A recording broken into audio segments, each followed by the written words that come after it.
레위 지파는 매우 출애굽 때부터 매우 중요한 일을 맡았지만은 사사 시대나 왕정 초기까지는 뭐 그다지 중요한 일을 맡지 못했습니다. 그러나 다윗이 하나님의 말씀에 사로잡혀 사는 다윗이 왕이 되면서 다시 레위 사람들이 백성 중에서 중요한 일을 맡기 시작했습니다. 그리고 오늘 말씀에는 여러 또 일을 맡은 사람이 나오는데 맨 먼저 문지기가 나옵니다.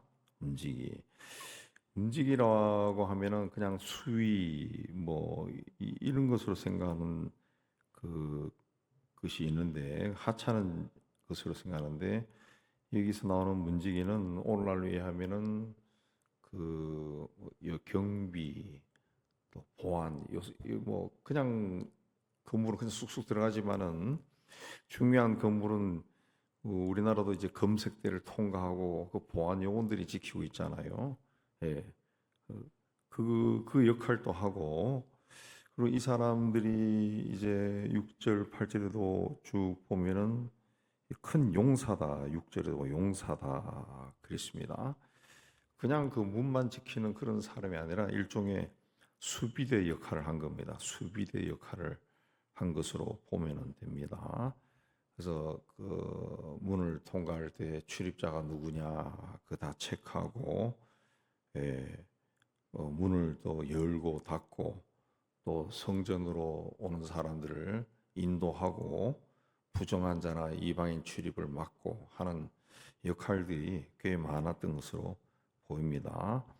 그래서 이 문지기를 우리 또 서열에 익숙한 이 한국 사람들이 생각할 때는 제사장이나 또 찬양을 하는 사람들보다 좀 못한 직종 뭐 이렇게 생각할 수 있는데 절대로 그렇지 않다라는 것을 이야기합니다. 시편 84편에도 다윗이 내가 내 하나님 문지기로 있는 것이 좋사오니 그랬습니다.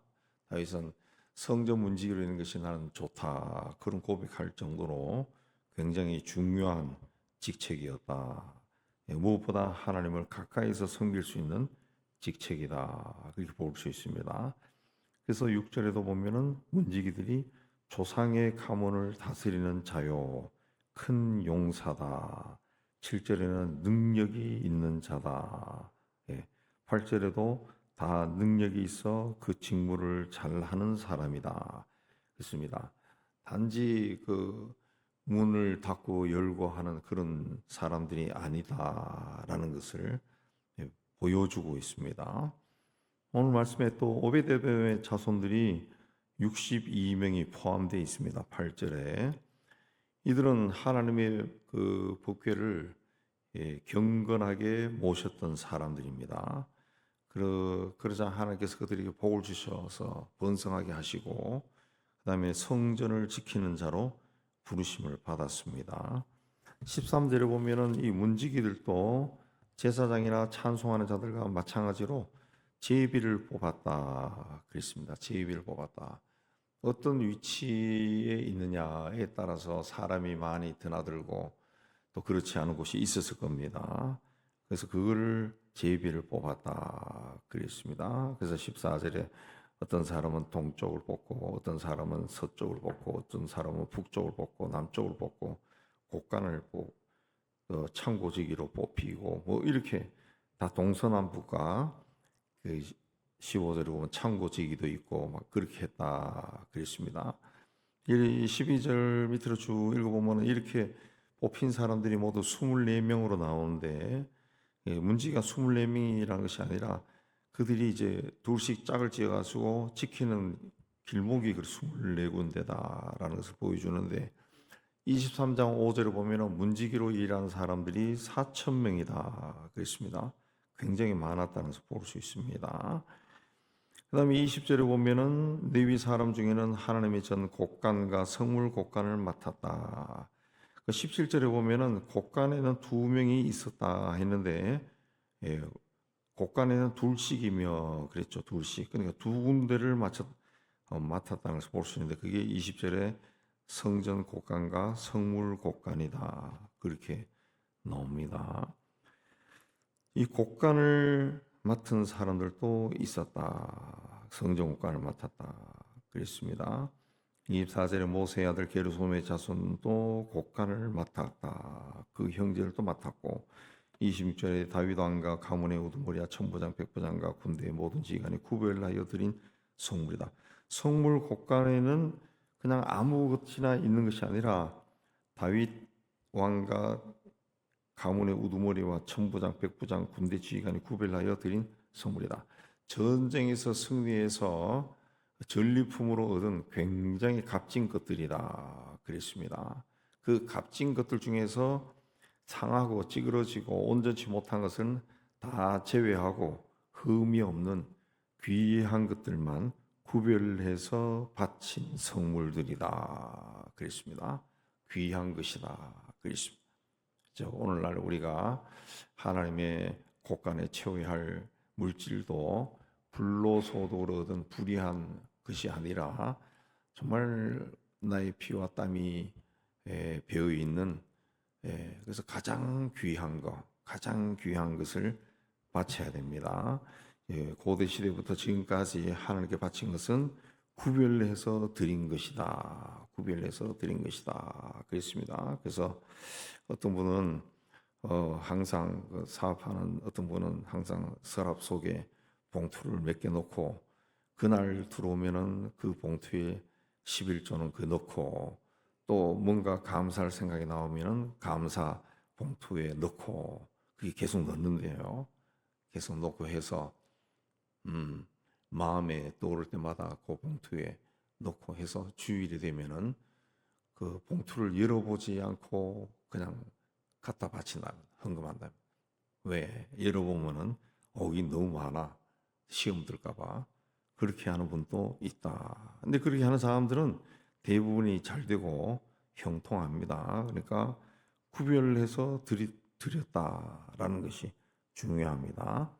자, 29절에 이스라엘 자손 중에 그냐와 아들들은 성전 밖에서 왕을 다스리는 관원과 재판관이 되었다. 그 레위 자손들이 움직이기만 하고 제사장하고 노래만 하는 사람들만 있었던 것이 아니라 성전 밖에서 이제 국경선을 이야기합니다. 국경 그 멀리 성전에서 멀리 떨어져 있는 그런 마을에서 이스라엘 이를 다스리는 관원과 재판이 되었다. 이제 이 시대는 이제 왕이 있지만은 신정일치 체제죠. 신정.